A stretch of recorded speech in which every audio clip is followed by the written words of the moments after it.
Recently, a longtime subscriber asked me to review the terms of an employment contract for teaching here in Korea.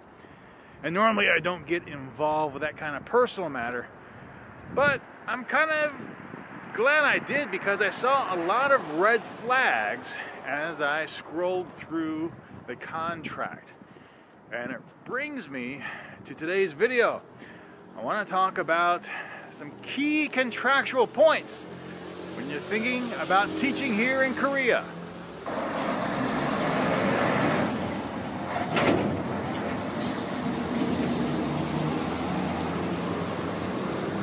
Now, first off, let's talk about your visa. To teach English here in Korea, most people come here on what's called an E2 visa. That's to teach English at a school or hagwon. The government has put into place a process that all new E2 visa applicants must be interviewed in their home country.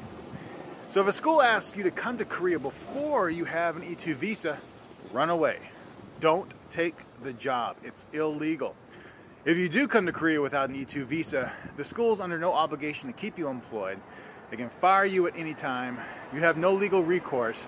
And then you're stuck here in Korea with your 2 suitcases and no way to get home. It's a bad, bad situation.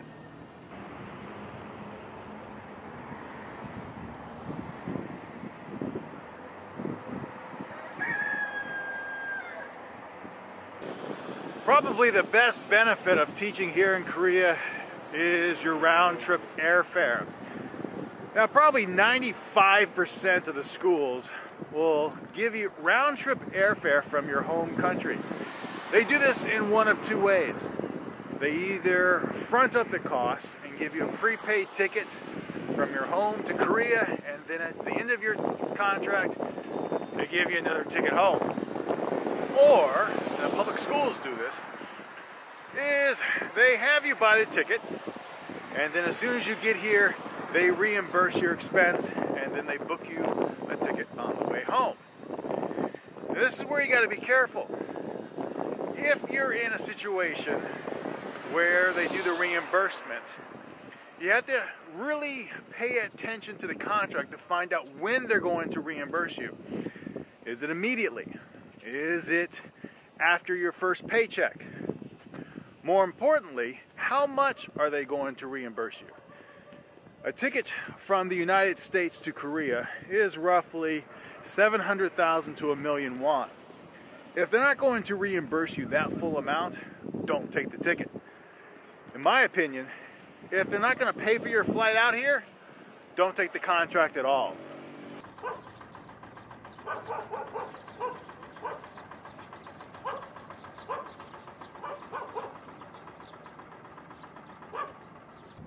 Now let's talk about apartments. Now there's 2 setups here in Korea.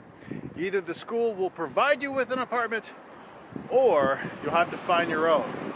Now, if you're in the situation where you have to find your own apartment, make sure the school is going to give you a housing allotment. And also make sure that wherever the school is, the housing allotment is sufficient to cover the expenses of getting a place. And especially make sure they put up the key money, because that can run you millions of won.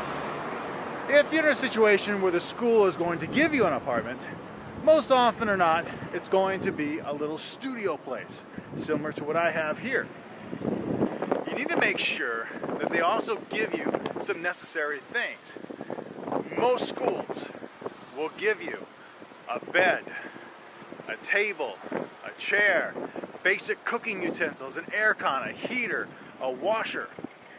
If they don't give you these basic things and they expect you to have to buy furniture while you're here, in my opinion, don't take the job. You're traveling halfway around the world in most cases, and you don't need the extra startup expenses of having to furnish your own place. It's something they should provide.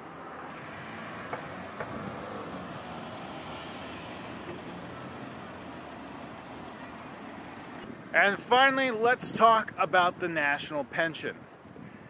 Now, in Korea, there is a national pension that you, as an E2 visa holder, can pay into. And this is a very, very good thing, because if you're like myself and from the United States, At the end of your contract, you can take all the money you've put into the pension and send it back home. Now these are pre-tax dollars, so essentially it's some tax-free money at the end of your contract. Now a lot of schools will tell you don't pay into this, and they do so by telling you if you don't pay into the pension, you actually make more money each month. And that's true. The reason being is because that money is not coming out of your paycheck to be put into the pension. What they aren't telling you is that the company should also be matching your pension funds. So for example, if you take out 100,000 won each month to pay into the pension, they need to match that and pay an extra 100,000 won into the pension fund. So every month you're putting 200,000 won into the pension that you can collect at the end of the year. You get all your money back at the end of the year that you put into the pension. What's happening is that the company isn't paying into it, and they're saving the money that should be rightfully yours.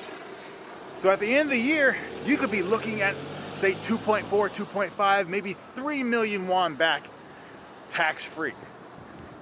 If your company or contract doesn't have payment into the national pension at a 50-50 split, don't take it. They're robbing you.